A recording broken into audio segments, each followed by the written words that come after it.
Hey guys, Corrie Jones here, Garden Girl with Two Peas in a Bucket, with the next installment of the video series called 213 and 2013, which is a weekly video series that by the end of 2013, you will have 213 creative prompts to really get your scrapbooking going.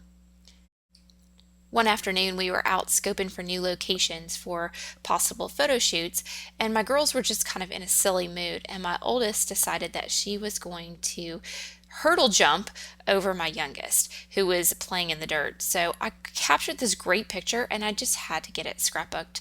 So that's what I'm going to work on today. As far as supplies go, I knew I was going to start with a white cardstock background, and then of course I was just going through my stash pulling out different tags, stickers, hearts, badges, chipboard stickers, brads, these great like gemstone things, enamel dots, chipboard stars, and some die cut pieces. These freckled frond things are really fun, and I love the new little words from Jelly Bean Soup. But my first prompt is to actually use a 6x6 paper pad. We're not going to use 12 by 12 sheets of paper, just 6x6, so pull out whatever one you like. But to get started, we need some inspiration, so that's prompt number 2, which is to scrap lift yourself. This is one of the things I like to do sometimes when I'm feeling kind of stuck. I'll go through my old albums and find a page that I really liked, and I'll just redo it. So this is one that I found in my albums that I just really liked. I love the grid pattern and how it just had one small photo on it. I just felt like all of the pattern paper and the photo actually worked really well together, so that's what I'm going to scrap lift. At first, I wasn't real sure how many sections my grid was going to have, so I just dove into my 6x6 paper pad and pulled out every sheet, every pattern that I liked. I ended up with 16 different patterns from this one paper pad. So to get that to work, it was going to be a 4x4 grid, and to make sure that they all had enough space with spacing in between, I decided to cut each one into a 2x2 square. Once all the squares were cut, I just arranged them on my background and put my photo right in the center, realizing the smaller photo was going to work better, and I could just start going from there. Now that it started, I can start with my third prompt, which is to mix and match tags. Tags are a fun embellishment. I actually like to even substitute them for pattern paper at times, but in this case, I'm just going to use them as embellishments over top the different pieces of pattern paper. I used tags from Chic Tags and L Studio, and then I also used some sticker tags from My Mind's Eye and Crate Paper.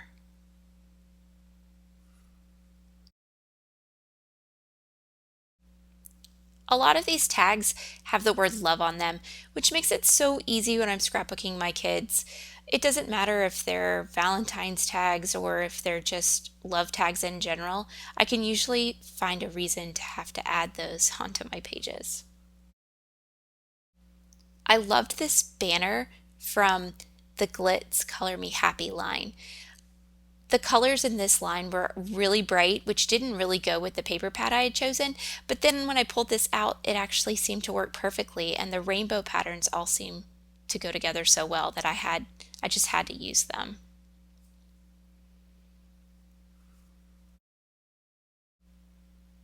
The file tabs that are in all the different lines right now are one of my favorite little embellishments. Who would have thought that something as simple as office supplies could be so inspiring? I found this little My Mind's Eye sticker that says spread your wings. And even though it was pink and didn't really go with the color scheme, I had to use it because it works so perfectly with this crazy picture of my daughter leaping through the air. My fourth prompt is to add dimension without adding bulk. I love lots of dimension on my pages, but I know some people aren't really too thrilled about it, especially when it's a thick embellishment and adds a lot of bulk to their pages. So one easy way to add some dimension to your page is to just bend slightly your paper embellishments. This banner was so easy to do. I just kind of curled it with my fingers and then glued it just at the two ends.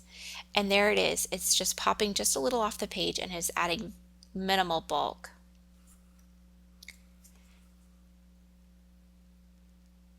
And what page wouldn't be complete with just a tad of washi tape here and there?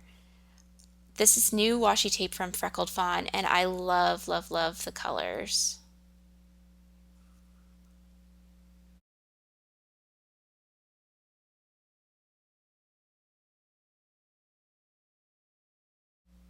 I wanted my title to be kind of fun because the picture was so goofy, and I knew the title was going to be Goofy Girl. So what I did was is I chose 5 different thickers and used one of each thicker for each letter.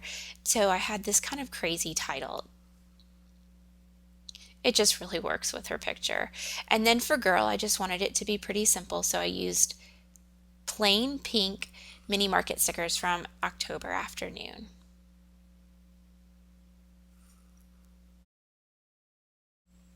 Now that the background's done and the title's on, it's really time to start having fun with this page. It's time to get the embellishments on. The first thing I'm going to add are these chipboard hearts.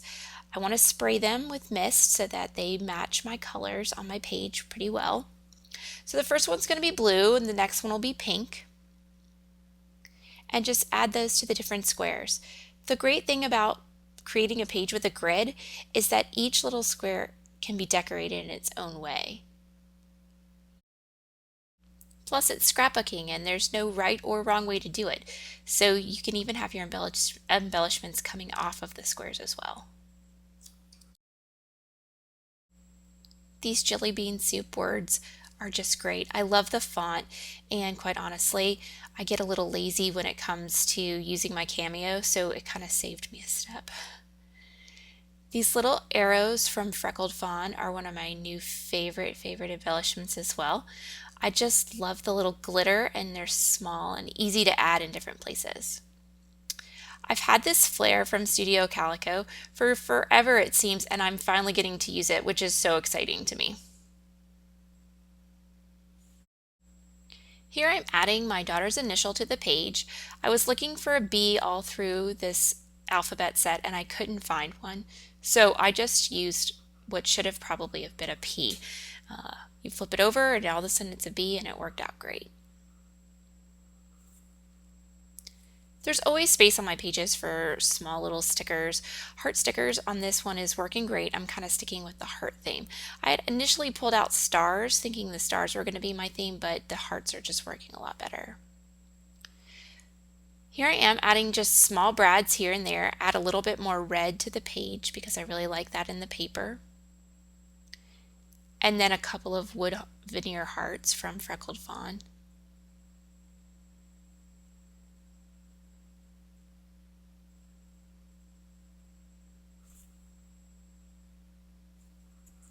These paper clips are fun too. Whoever thought of making paper clips in this shape really should, they get an applause from me. These gems from Glitz Color Me Happy work out great. The little heart and one that says follow your dreams. You'd have to, with a kid that's leaping through the air, hope that they're following their dreams. And then of course you can easily add enamel dots here and there. I'm using the red to kind of bring out some more of that color. I did add some journaling to this page. It says, I love when she is free and happy and when she allows herself to act like she is still a child. By the time you guys see this, she'll have just turned 15. And so, I think it's a struggle for her here and there, when to act cool and when to try and be a grown up, and when that she can just kind of be loose and free and be a kid still.